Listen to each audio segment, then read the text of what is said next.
Have you ever wanted to create your own card game or board game?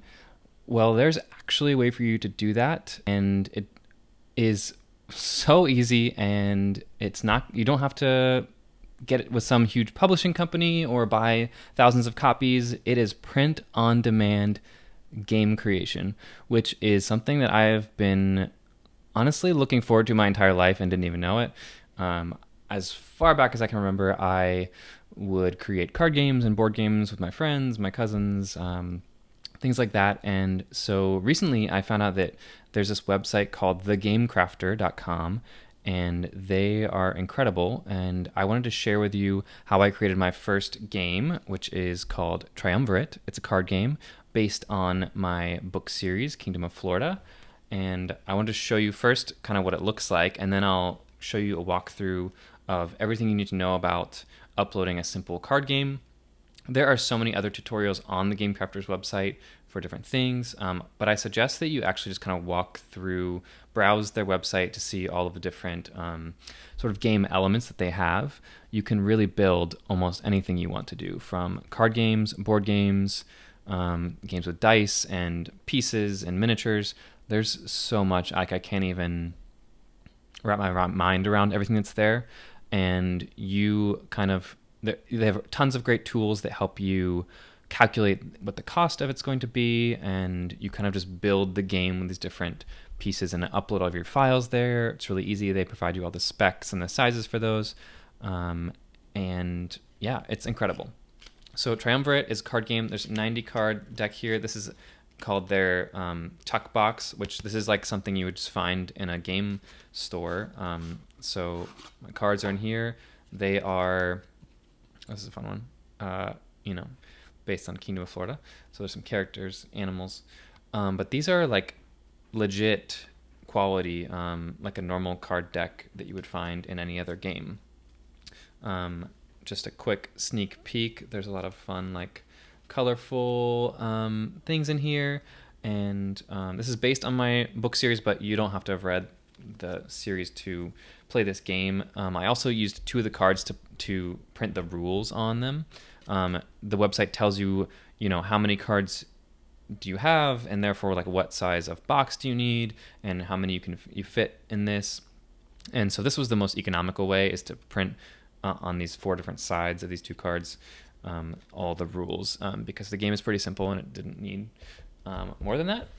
So yeah, that's just how it works. I have another video about how to play this game if you're interested in Triumvirate, and I'll link that up here and in the description below. But yeah, let me walk you through how the Game Crafter's site works. It's really pretty straightforward and very user-friendly, so I'm really grateful to the people at the Game Crafter for creating this business. It was such a great idea that they started this. I kind of wish I had done it, but they are great to work with.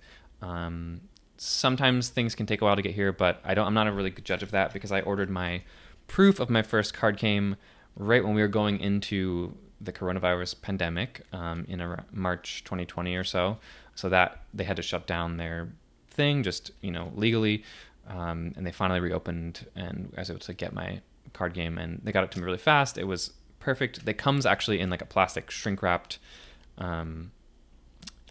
wrapping, which is just so helpful to keep it from getting damaged, and then that's in like a box.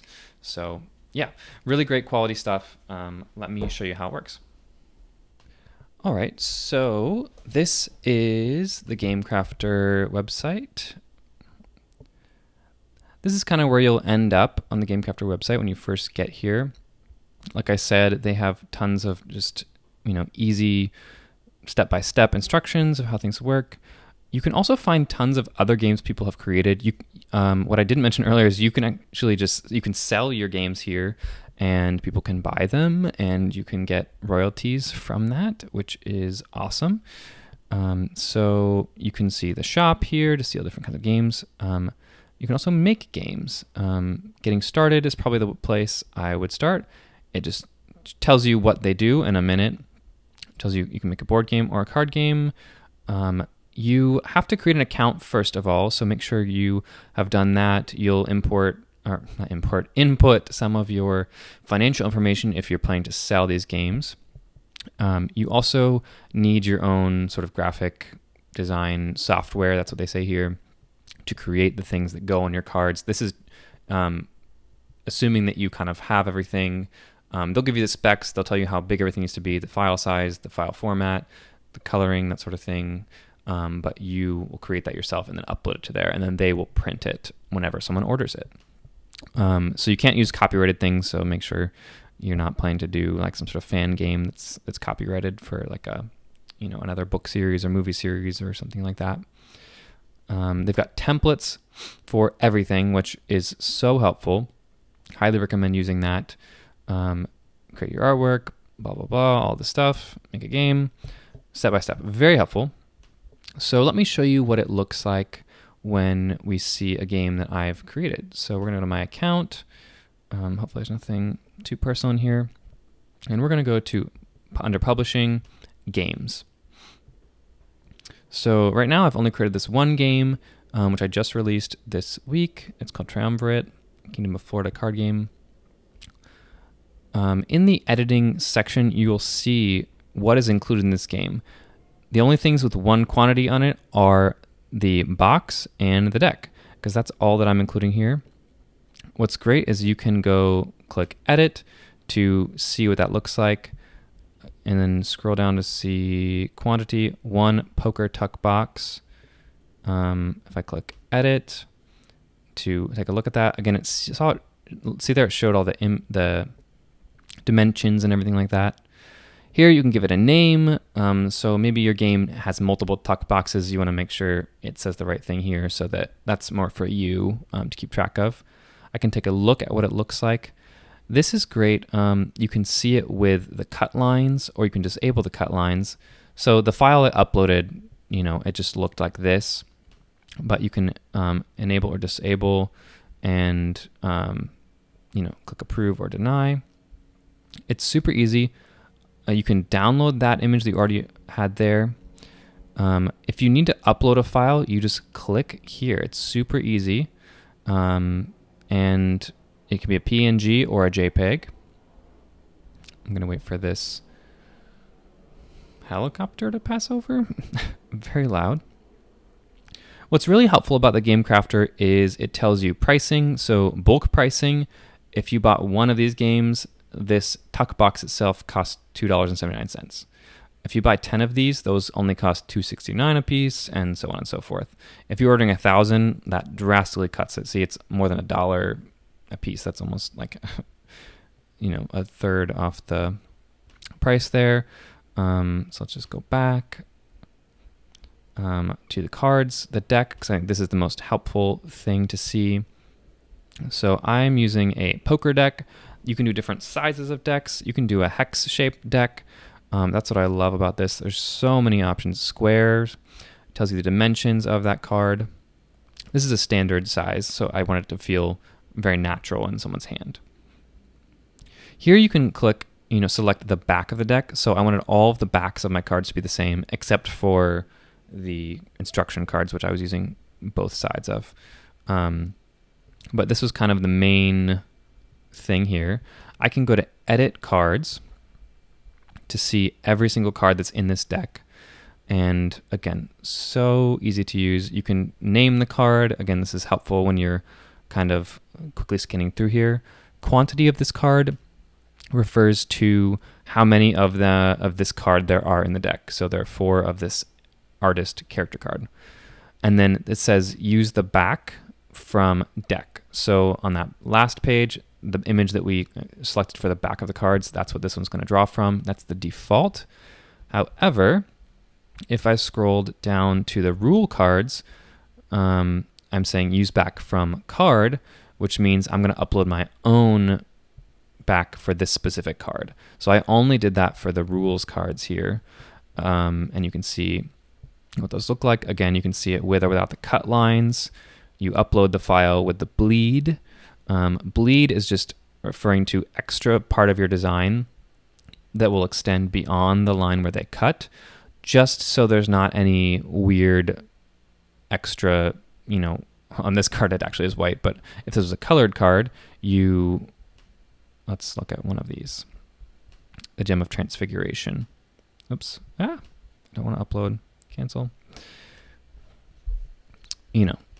If we didn't have bleed on this, and maybe the machine didn't cut it quite exactly, because every machine that cuts things like this, like, it's gonna vary, by these percentages of an inch, fraction of an inch is what I meant to say. So if that didn't have bleed in the artwork, there would be a white line around here, and that would look very unprofessional. So professional stuff has bleed.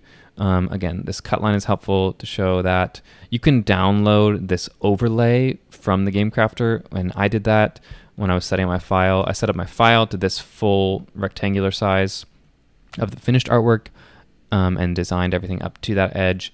But then I used this overlay to show the thick red line is where the bleed, where the card is actually cut. And then the light dashed blue line is where you want to put all of your kind of important information. You don't want any text to go outside of that box. Otherwise, that may get cut off or will look kind of weird. So that's they call that the trim line or something like that. Sorry, someone correct me in the comments. It's afternoon and my brain is being weird right now. So yeah, you can individually upload cards. You can say, I only want one of this. So very easy. Literally, you just click on it and click, whatever file you want to go there, and then it uploads it. It's very fast. It's like instant. So that's like basically how you create a card game in here. You can add other elements in here, and then you can also see, how much are you selling it for? What's the actual price that it costs to manufacture it? What's the bulk cost? So if you ordered like 10 or more of these, it would be a lot cheaper. That's a cool thing to know. Profit, just being fully transparent here with you guys. I don't make a ton off of these games. See, I make less than $3, but I'm okay with that because there's the cost of the materials and the cost of the labor to create it and ship it, and all the shipping costs and stuff like that, which the Game Crafter handles all of that. So basically it's like they are your employees and you're paying them for the work that they're doing, and then you're getting the profit off of that without really having to do any work after your game is published, except for marketing it however you want to do. So in my opinion, that's a great thing to do. A few quick other things that are unique to the Game Crafter. Page views is not unique to them, but this shows how many people have viewed your game page. So this has only been up a few days, so 151 is awesome. Nibbles is how many times the game has been placed in a cart. So in this case, 7 copies of this game have been placed in a cart. And then how many have been purchased, or 7. If you bought it yourself, that will also show up here, so it doesn't distinguish like between someone else and you buying your own copy of it. Another thing to know is that you, as the publisher of the game, you will buy it and you only pay the actual price. Since, if it was marked up, you would already get the profit. Like, the profit would be going back to you anyway, so they just charge you the production cost, which is nice. You can view the game in the shop to see, once it's published. This would say publish instead of unpublished there on that last page if you haven't published it yet. And you just click publish and it'll go live. But your game page will still exist here even if the game isn't live, but it'll have a little message like mine did up until like a week ago when I made this live.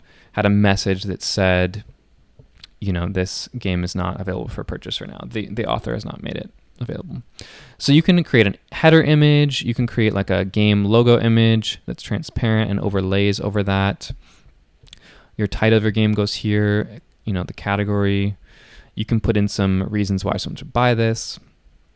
A description, like a 1-sentence description, a longer description, which you want to just tell people how to play it. You can put links and hyperlinks in here. I made a video of how to play my game and put it in here because I thought, what better way to show someone, what this game is about than to actually demonstrate it. So I'll show you what's included in this game: a deck of 90 cards and inside of a tuck box. Actually shows the images here, which is kind of interesting, but kind of cool. the rating, when it was published, genres and things. You pick all of these things on your settings in the back, so that's great. See it in action. You can upload images, so this is helpful to people to see what this game looks like. I actually had downloaded some mock-ups that were able to be customized and include them in here, just so they were really clean. But you can use photos of your game, or you can use photos of people playing it. It's a lot of great things. This is very like HTML friendly, so there's a lot of code you can do. Like you can put probably multiple videos in here. You could put other images, other text and links and things like that. So fully flesh that out to your heart's content.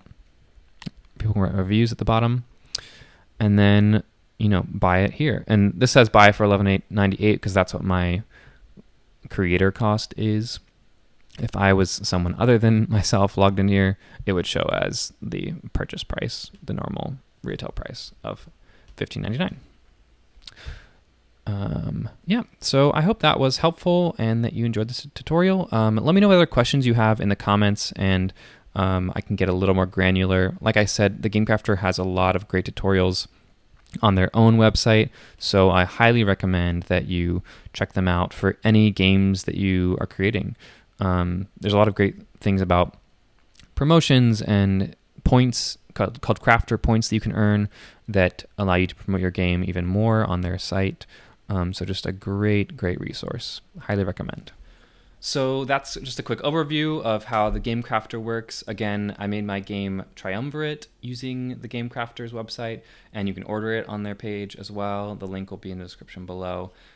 If you enjoyed this tutorial, follow along for more. I'll be sharing more about writing and marketing your book and publishing, self-publishing. So lots of great stuff. Subscribe to my channel to see more of that. And you can join my email list if you're interested in my book series, the ongoing series Kingdom of Florida at kingdomoflorida.com or ttsmythe.com for more other creative projects that I'm working on. All right, thanks guys. Talk to you later.